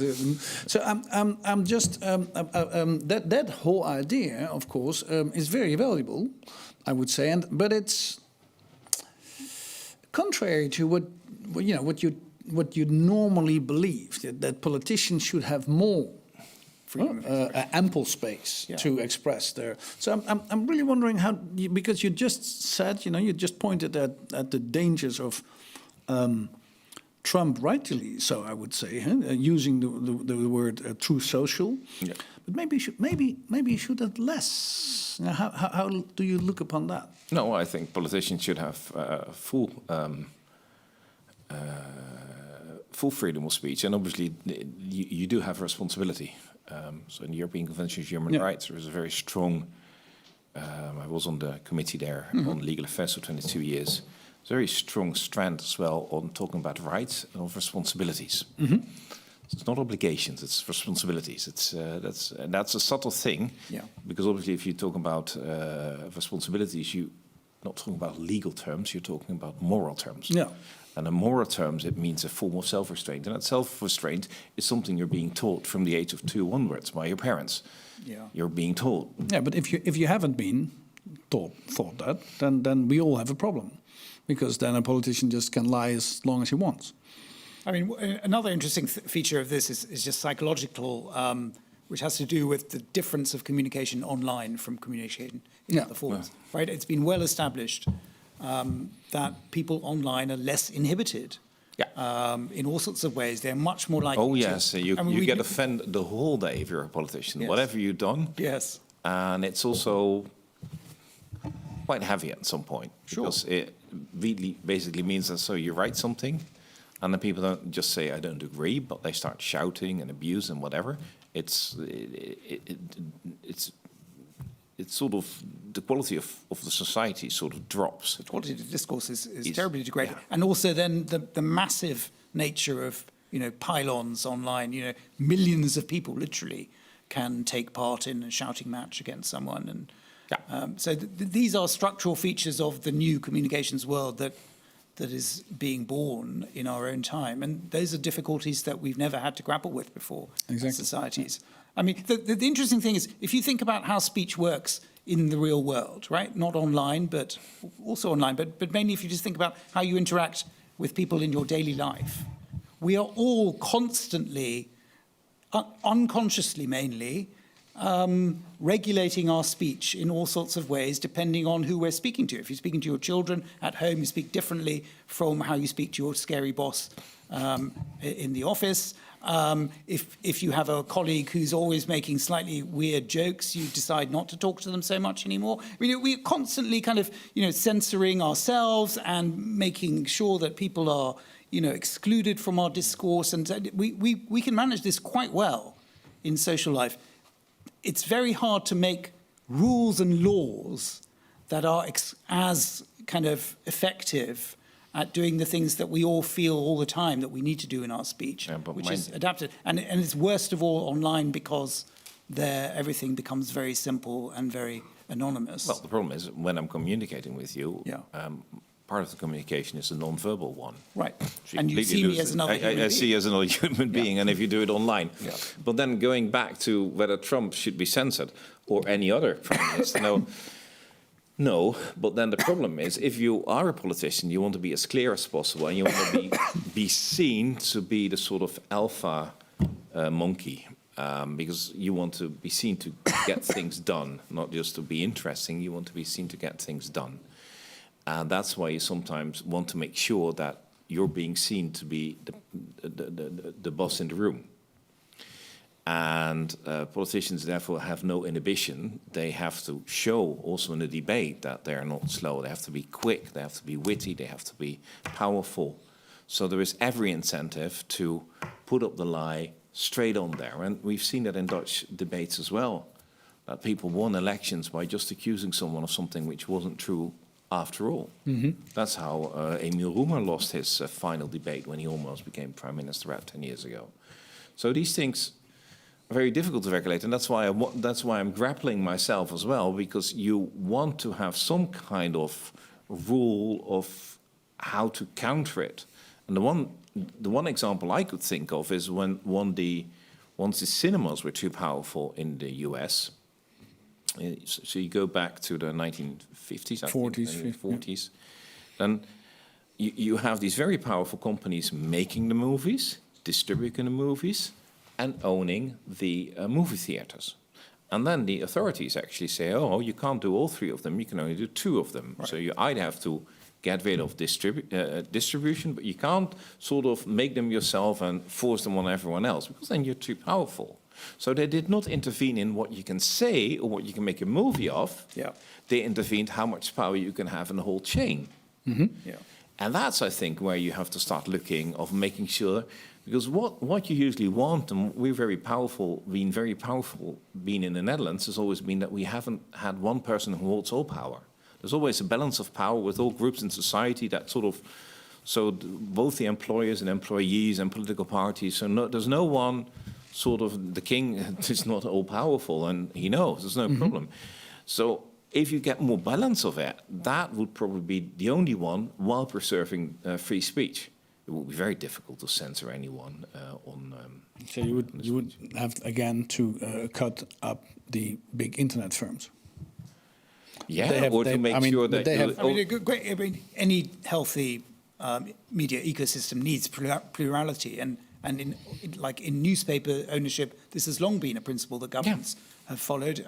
I think you're absolutely right. I mean, we need to also apply this to the modern media world. And so it's a problem if 2 or 3 American overseas companies are dominating political discourse with no oversight or regulation from the societies in which they're operating. So I agree. Plurality is an excellent way of achieving a better situation. And that means that because most of the tech firms have both the screen where you watch it and produce the content and have, so you would have to really separate that. I'll leave that to the politicians. I'm Well, that's the problem. Politicians we have are the next- also we have looking a- for we have someone an else. Because ex- those technical discussions are not boring. They're extremely important, but they're boring to talk about. But I mean, we're talking as if there's nothing happening at all. But the EU has passed a regulation that is a good start. And the interesting thing about that, of course, as you will all know, is it doesn't censor, it doesn't intervene at all. All it's saying to these giant corporations is, hey, you say that you have rules about what you publish and what you won't publish. You say that you treat people equally. You say that the algorithm isn't perverting discourse. Well, just according to your power in the society to shape public discourse, report back to the society showing us that you are doing these things fairly. I think that's an excellent starting place. Of course, these laws themselves are heavily, heavily lobbied against throughout. They've been watered down by the pressure from the companies, but still, it's a good start. That's the kind of simple but effective way of reminding them that they have responsibilities and asking for some proof that they are living up to them. And exactly these laws are being attacked by Marco Rubio and G.D. Vance in speeches about censorship this in is Europe. European censorship, and it's crazy. Yeah. But it's understandable if you read my book, because the rhetoric of free speech has taken this weird turn. Exactly. In the past. And that's the turn that's been taken at the founding moment. The rhetoric that gets in at the founding moment, then it's reinvented in the 20th century. That's what. Yeah, sort of in the 50s or the 60s. Yeah. But that's the same rhetoric. That's this divide. Yeah. And would you go as far as to think that they actually believe that they are sort of heroes of free speech, or is it just very convenient? Yes. So it's even worse that they actually believe. Meanwhile, of course, the American administration right now is censoring on a vast scale, much more than any administration previously. Scrubbing, as we talked about earlier, words of the internet, and going after people for opinions that they don't like. It's a terrible hypocrisy, but it's completely consistent with the whole history of this weaponized slogan. Mm-hmm. And you tried to get into the Dutch discourse earlier on, and then you did, but maybe just freedom of speech. It's a very Anglo-Saxon word. We call it vrijheid van meningsuiting. Yeah. Is there a difference between the two? Well, speech is obviously the word being used, and before the 17th century, speech was the prominent way of actually proclaiming what you wanted. And then you get all kinds of new technology from printing, which drive things, and we have that straight into our constitution. And for us, it's the one thing. It's not just the freedom of speech, because speech is not the main thing anymore. Because speech, you can, without the microphone and without the camera, is actually the least interesting one. The interesting thing is when there's a camera, then it becomes meningsuiting. Yeah. Yeah, that's what you're doing. And actually, the one thing which has most suppressed my freedom of speech when I was a politician was actually state secrecy. In what respect? Well, if you're a politician in the Netherlands, you have full rights to know what's going on. But the right is not being told how it's being exercised, and it's up to the government to actually give that information. As a parliamentarian, you have full right to know everything what the state does, and part of it might be state secret. Yes, and sometimes you really understand state secrecy. I mean, I was in the Commissie Stiekem. I was one of the supervisors of That's the supervisory, the oversight of the secret services. Of course, there are state secrets involved there. Otherwise, they wouldn't be doing their job. So don't worry about that bit.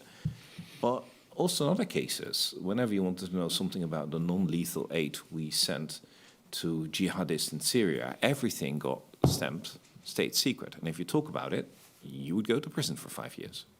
That's the punishment for... That's the punishment. Mm-hmm. And, well, think about when they talked about me in the cabinet. What they talk about in the cabinet is state You personally, secret. yeah. That's state secret. They said functie elders, I think. No, that something wasn't like that. They No, said that's- sensibiliseren, yeah, which right. is trying to actually make me shut up. Which Make I you understand shut up. why you want that, but I mean, it's not something the government should decide. Mm-hmm. But they actually made that state secret by discussing. They it made over that there. discussion state secret, yeah. Yeah, well, it About is by you. definition a state secret, and Yeah, when it's because a state secret, the person who leaked that was actually liable to go to prison. So state secrecy is something we sort of always forget about. But in the Netherlands, we have actually no proper procedure to declassify state secrets. They stay for 50 years at least or something like that. Yeah, in other countries, There's no freedom of information? there's freedom of information, but once something is state secret, it stays out of there. And if you're a politician, you can actually sometimes get to know these state secrets. I got to see lists and all kind of things, but I couldn't do anything with them in the public discourse. And sometimes that's okay, because if there is some threat to the state, obviously you don't want it to be public. Or if there is some financial interest to the state, you really understand why something is a state secret. But they're not being declassified. No, never Because ever. they're not So not in our lifetime, yeah. No. No, and in other countries you can simply declassify them. If you, for instance, have a plan to attack another country to say something, the plan is a state secret as long as you don't execute it, because otherwise your own soldiers get in the way of in harm's way. But a few weeks later, you can declassify those documents without a problem. Leaking them then is something completely different than leaking something with an ongoing operation, or letting in this particular example, letting a journalist from The Atlantic follow you in real life. But we don't do that. And we don't realize that politicians get secret documents on MH17. I mean, you think, why is this secret? You get secret documents on support for groups in Syria. You get secret documents left, right, and center. So you're saying that the Dutch state is using the concept of state secrecy way too easy, Yeah, and it's not way the only one, by the way. I've seen that happen in a lot of European. because you've been member of the European Council, huh? The Council of Europe, Council, yes. yeah, and you see that the same principle in many European states. Yeah.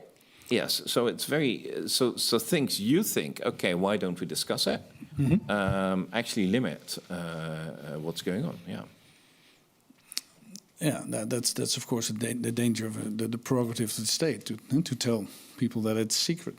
No, in the Netherlands, any public servant can actually put the word state secret on there, and it is a state secret. It's actually quite easy to make something state secret, and it stays like that.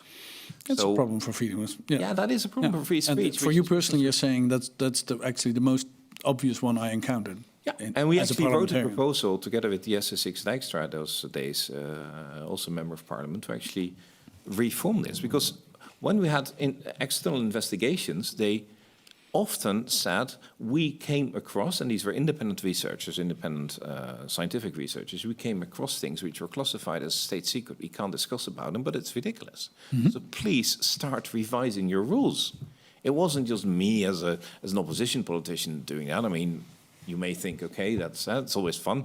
If you look at Yes Minister, you always see that you want openness if you're an opposition politician, if you want close government when you're in power. That's something which is a normal thing, I can tell you, age-old. Yeah.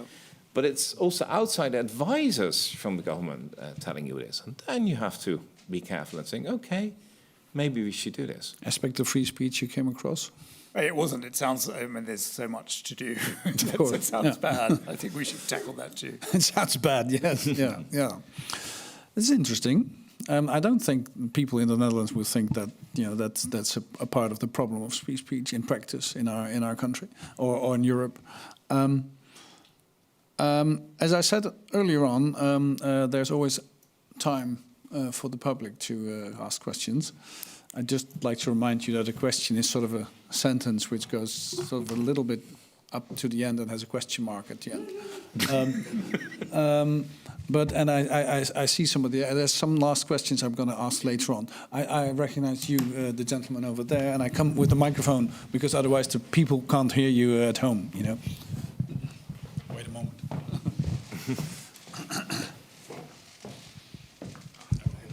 Oh, thanks. Mr. Omtzigt, I was listening, and you said, you said who listens. You said make me shut up, and you said you mentioned declassification of state secrets. Yeah. And I'm very curious. You also mentioned talking about the downside of mass migration. So what I noticed personally is expressions about certain problems or ideas are in the Netherlands systematically suppressed by powerful groups. So what do you think of the cultural information regulation, and how do you feel about the societal threat of complacent, dismissive, conflict avoidant stakeholders? Can you rephrase it a little bit, especially the last part of it? Yes. So at times, I personally noticed when you come up with a new idea or a certain criticism, there are stakeholders, people in charge, that would rather not engage with the idea, especially if it's a high risk or very sensitive idea. Yeah. So I think that could happen in politics or in other situations.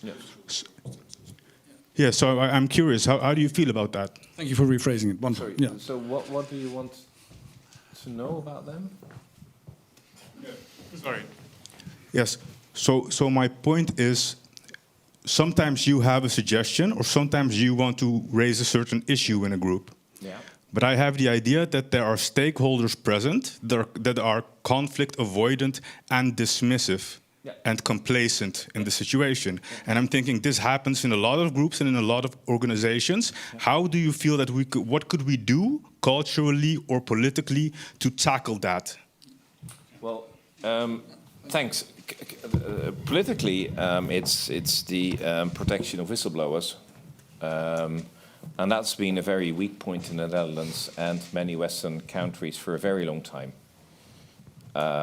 So when people bring up something which is really wrong, they're unprotected. So in the Netherlands, for instance, I live in Enschede. In Almelo, we had a large facility, Urenco, where they actually enrich uranium. And we had Mr. Khan over there, who was a Pakistan national. And he took all the secrets from there and transported them to Pakistan, allowing Pakistan to build a nuclear bomb. The person warning about that was dismissed in the Netherlands. He lost his job. He's actually ended up in prison and was only rehabilitated a few months before his death in 2021. And what our society needs is better protection for those people who speak up. So if we look at the present-day environment, one of the things is DigiD. So the government says we want to have better independence from the big tech. And then they're selling DigiD and also the berichtenbox, which is the only way which you can actually communicate with the government, to an American party. And that American party now holds the keys to every communication between the government and the citizen, and by the way, also with your pension fund and with your healthcare provider. And if you're a student with your university or your high school, you need a DigiD. And the guy who said, no, we have a policy, we shouldn't do that, he's being sacked. So having better protection of those people that speak out uncomfortable truth would be very helpful. And it's always been very difficult. There are many questions. Let's try to be as brief as we can. I don't know whether I can address all of them, but this problem of, I just wonder what you think about it, because John Stuart Mill is very much in favor of free speech and freedom of speech. But he actually, if you read it carefully, you see that he thinks that public opinion is much more in the way of free speech than actually the state, although he is very wary of the state. So this idea of the gentleman over there who says, you know, it's also the social contexts in which you utter your new idea. Or how do you look upon that? I mean, communication is really hard, and one of the ways in which it's hard is that we are always inhibited by norms that, you know, are communal norms. Yeah, so for instance. absolutely right, and often, you know, that can lead to real problems, like you've just been discussing. So, yes, I mean, the very first law, free speech law in 1766, actually is also quite enlightened. the Swedish law is also about transparency in government. They see the two things as intimately connected. Freedom of information as well. Yeah. By the way, if you look at the original one, the freedom of speech was only for men and only for white free men, by the way. So it's a little small minority of... Very often the case with that sort of laws. Fara, I really enjoyed your book. I recently finished it, and I enjoyed your talk just as much. You did a great job describing the two dominant approaches to free speech, the absolutist and the balanced approach. But I wanted to hear more about the 1/3 of the planet during the Cold War, the communist part of the world. Of course, communist states have been notorious for censoring. You describe your time being censored in China. I'm an academic. I've been censored in Vietnam. But we do know that there were dissidents. There were also self-proclaimed socialists who also claimed to defend free speech. Do they offer a third approach? Oh, yeah, and probably more than three. But yeah, that is a major theme of chapters in the book. And thank you for that excellent question. So as I said in the talk, when people start to see that the media is a profit-seeking, mass media are profit-seeking institutions, they develop critiques of this. And socialists are right at the cutting edge of this. And their insight translates into then ideas about the need for media that aren't profit-driven, the need to think about the good of the public in general.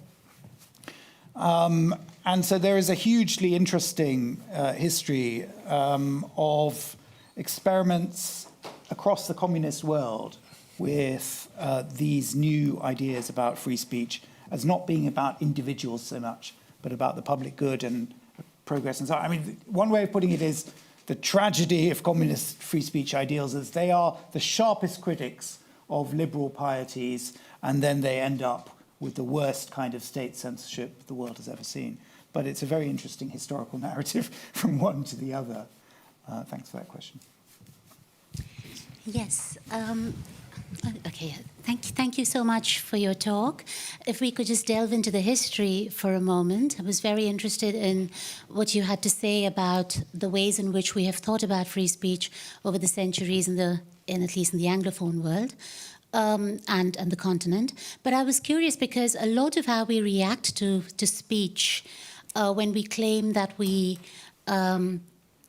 offended by it is because of the tone in which things are said or the ways in which things are said.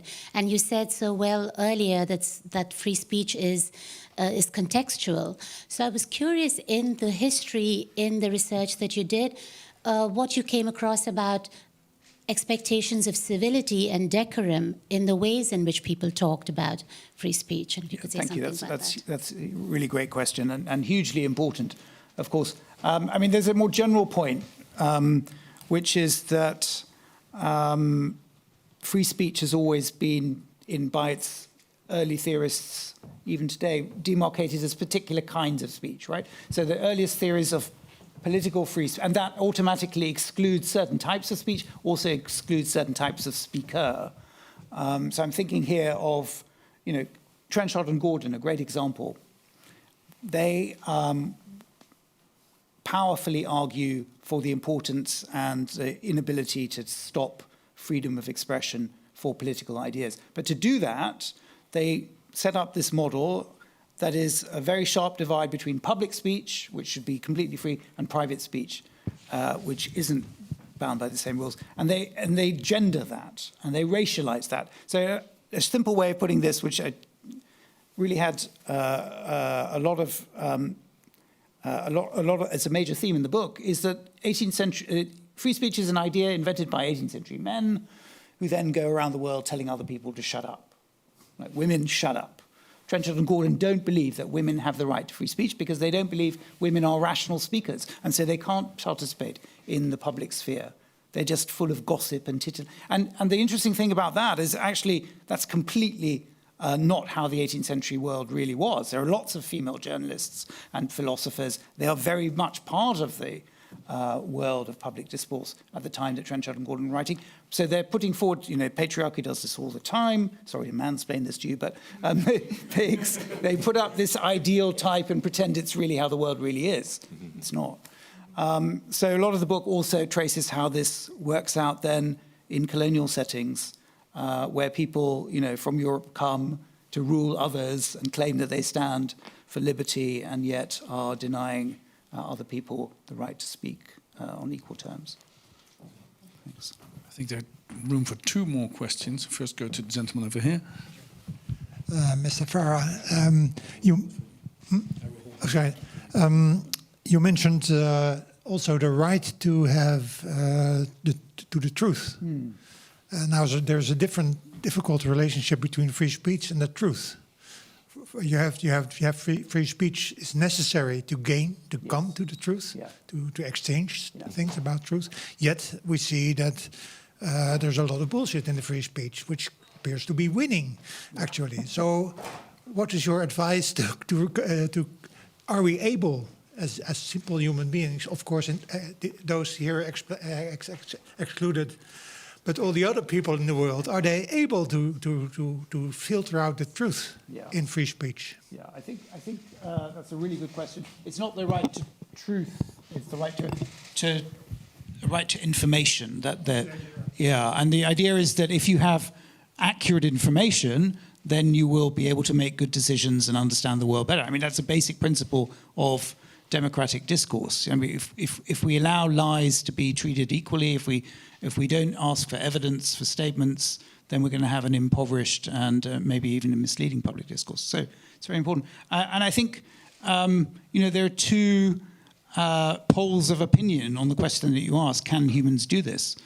The one is the insight that people have had from the beginning of time that actually lies are faster than the truth, and they will metastasize, and they will, conspiracy theories are very successful at spreading because they're so attractive to human beings. So no, human beings aren't individually automatically able to discern the truth. And I think that's a deep insight. If you have a completely corrupt sphere of information and sources of information, you're not going to be able to discern as well as you should the difference between lies and truth. And the other pole is the optimistic American understanding of free speech, which is, of course, people will figure out the truth. They don't need. It's very interesting in the 1940s when Americans could see that one of the problems with communism was the immense totalitarian propaganda machine that tells people what to think and doesn't allow them the ability even to discern the truth. People pointed out that actually American citizens also were exposed to a huge amount of advertising that was selling them, and they came up with the idea that actually poor Germans and Russians couldn't really figure out the truth for themselves, and so that was a real problem. But Americans could figure out the truth for themselves when faced with advertising. So that doesn't need any regulation at all. Yeah. Well, in the Netherlands, No. It's just it's a difference about human nature. But I think it's a really good question to ask. Thank you. Thank you. You had something to add to that? I think we come to the last question over here. I think it was Pieter Omtzigt who said something about punishment. And I'm just wondering if you can think a little bit about ideas of, we've got this world of free speech and things happen on the internet. Perhaps it can be restrained in some way. What about when things go wrong? What about the idea of reconciliation and saying sorry? What sort of form should that take? I'm a journalist. If I make a mistake in a piece, there's an extensive procedure where the reader's editor hauls me over the coals and comes to a verdict at the bottom of my piece. And essentially we say sorry. And if you make a mistake, you correct it. What should we do about that in an internet world? The idea of punishment, reconciliation, saying sorry. In an internet world. In an internet world, yeah. To me or to him? Well, yeah, you've been on the receiving end of this over 3 weeks ago, so I really understand this question. Just for you to understand what's been going on here. One of the ministers, she interviewed one of the ministers. Dutch ministers. Dutch minister for building housing, which is one of the main problems in the Netherlands. The waiting list of about 10 years. So that's a really politically sensitive issue. And this minister then told her that she had been to Afghanistan. She's not general, and she needed shower coins to get a shower over there, and she needed coins for phone calls, and she could only have a phone call for a few minutes, and then she was being cut off. And correct me if I'm wrong, we were all laughing at that because he was saying, okay, this is sort of rationing somewhere, rationing water, rationing, what are you doing here? Yeah. And then the ministry started accusing her of lying because that wasn't in that context. And then she really had to sort of play back the recording because obviously if you're telejournalists and lying, they lose their job. And politicians can lie all the time. That's roughly what you're saying, but don't dare to express. That's if I listen quite carefully. Well, that's been a long problem in politics. So, I mean, anyone who thinks that Keir Starmer has not been lying has not understood what's going on over there with Mendelssohn over there. And I've been lied to by politicians in an awful way.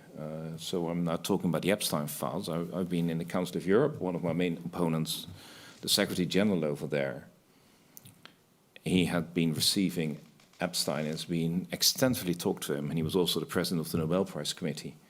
And that's why you would actually understand. If you see what he's been up to and how he's been pressured by Epstein, you actually understand why Trump says, I want a Nobel Prize, because that's the way he dealt with people. And there basically are no ways. There are no subtle ways. You either have punishment or you have no punishment. But maybe people should also take responsibility for their words. That's maybe a good general rule. It's an excellent general rule, but I mean, I've been trying that on the football field, and I ended up with a fight between two girls' teams, so I ended up giving yellow and red cards. And as long as you have yellow and red cards, you can actually end the fight. Yeah? Hopefully you don't need them, but you use them. But there are none. Yeah, so if someone doesn't do it... Law, it's a question of morality. That's morality in politics. And you think that morality solves political problems? Well, you should go back and you've left politics. So. well, disillusioned on that bit, yeah. Because morality is something really important. Yeah. But that's why I'm still looking, because I think the ideas you have are very interesting. But who, in the end, and that's your question, calls the shots? And then there's only political responsibility. Right. Well, if we have a politics where people are held accountable for their words, that is a better politics than a politics where people aren't. And, you know, that's a matter of healthy democracy. It's not a question of free speech. It's not a question about anything to do with the laws of communication. It's just a question of healthy democracy. So, you think free speech is a prerogative for a healthy democracy? Yes. Yeah. So that there is a connection. Absolutely. But it's not the same, of course. No. It's not the same. Not a healthy democracy and free speech, but it's a prerogative for. Absolutely. Yeah, it's one of the prerogatives. It's one of the things you need. Otherwise, you don't have a healthy. And in order to have politicians which are more willing to tell the truth or to uphold all sorts of reasons for citizens to be able to debate things, for to hold rulers to account. You know, there are many reasons why free speech is a good thing. I think I'm going to draw to a close. I think you gave an answer in a very eloquent way to the last question. We have been discussing and listening to, words about free speech for more than 2 hours. So I thank you very much for your patience here in the public. And wonderfully you've been coming and participating in this, and especially you too, of course. Thank you very, very much for enlightening us. I think we heard real new ideas about one of the major problems of our time, which I think is the problem of free speech and the problem of the big firms in the internet. That's one of the problems of our time. It's a big one in our time. As you rightly pointed out, the sheer size of these companies compared to the oil companies from about 100 years ago is already a problem. But then combined to the whole idea of that they have the power to swamp the whole discourse on the planet with either bullshit or good ideas. And that's a question of morality, I think. And we haven't discussed, and thank you for the last question, but we came to the truth, which I wanted to touch upon at the end, because at the heart of a good democracy's idea of truth if we follow Popper or Hayek or Fukuyama or whomever. There's and you point to that at the end of the book, and I think I can really warmly recommend this book. I think it's a real important book. I have to say I'm forced to read all sorts of books, because of my job, and I really have to say that I think this touches on one of the essential problems of our time. And I thank you very, very much for coming out and discussing this from the point of view of somebody who's been in the politics for more than 2 decades. And, we didn't prepare our questions. I prepared questions, but I didn't share them with you. And the fact that you do come here and speak out on all these important but also complicated problems, and willing to discuss in a public discourse about these things is amazing, and points to your deep commitment to public discourse and freedom of speech. So thank you very much, all of you. It was a pleasure working together with the Amsterdam University. Thank you very much for working together. This is the first of a series of 3, actually. We will be discussing more of this topic. Thank you. Great.